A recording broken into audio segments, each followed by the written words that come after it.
Hi, everybody. Happy Boxing Day. Yesterday was Christmas. Today is Boxing Day. Stayed home, checked out what could I do? What am I going to look up today? Well, I looked up Boxing Day.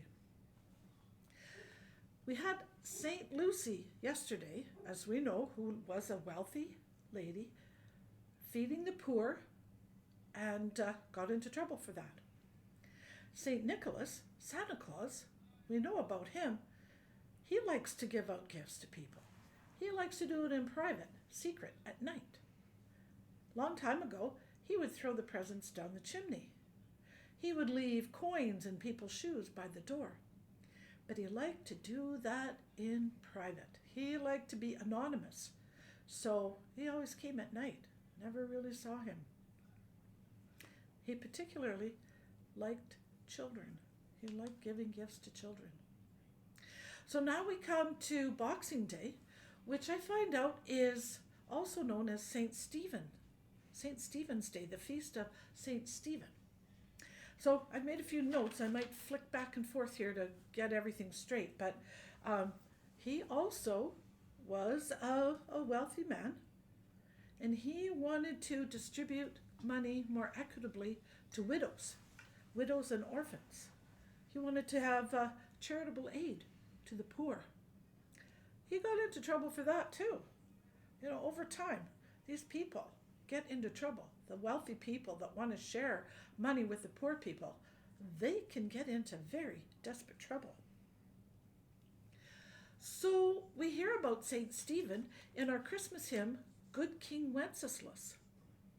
So who is Good King Wenceslas? Now, here's another guy who likes to give gifts and food and items to the poor. Now, he wasn't in trouble with the community. He was in trouble with his brother because they had a lot of money, and his brother did not want him going around giving all that money away. So the community liked good King Wenceslas, but he was in trouble with a select group of his brother and their friends. So, but he actually was not an actual king. He only was a duke. And it was after he died that the community, who liked him so very much, made him sort of an honorary king. And they called him Good King Wenceslas. And in that song, Good King Wenceslas, there were references to the Feast of Stephen and St. Agnes. The poor people seemed to be over the way by the trees by St. Agnes Fountain. Who's St. Agnes?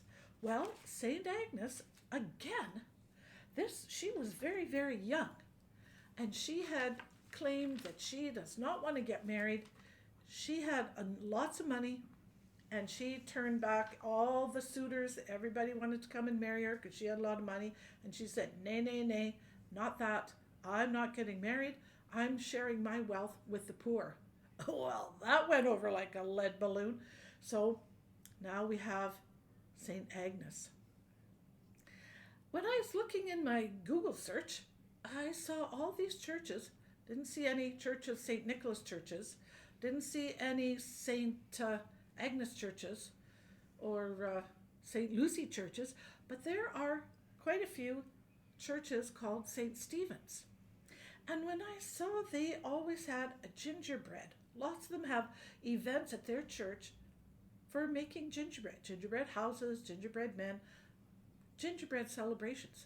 Well, why in earth, what's all this deal with gingerbread? Well, back in the day, long time ago, back in ancient times, Greek and Roman times, spices were very rare, very expensive. So they were only used very sparingly.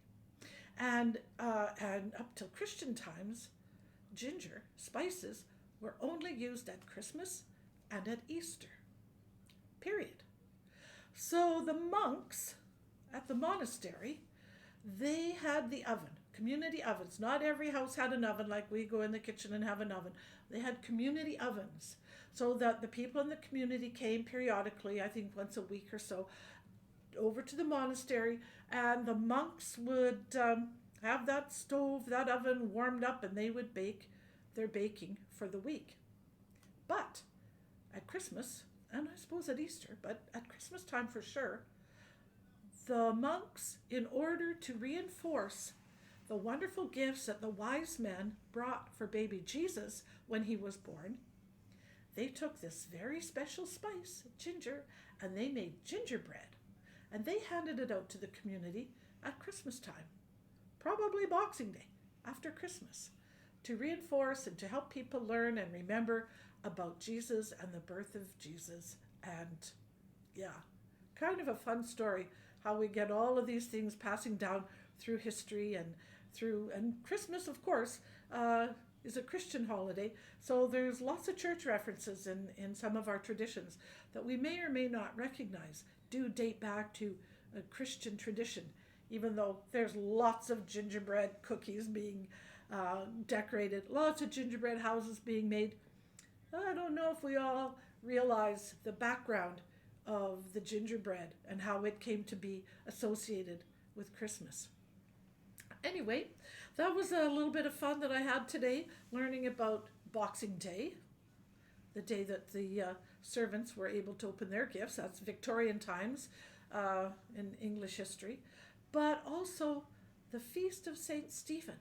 So we have St. Lucy, we have St. Nicholas, we have St. Agnes, we have St. Stephen, and we have Good King Wenceslas. Lots of people to help and encourage us to look out for the poor, look out for the disadvantaged, and we particularly focus on that at Christmas time. So let's, throughout the year, think of those that are more disadvantaged, the poor, and the lonely even. Lots of people to look out for at Christmas time and throughout the year. So, happy Christmas season, everybody. Take good care.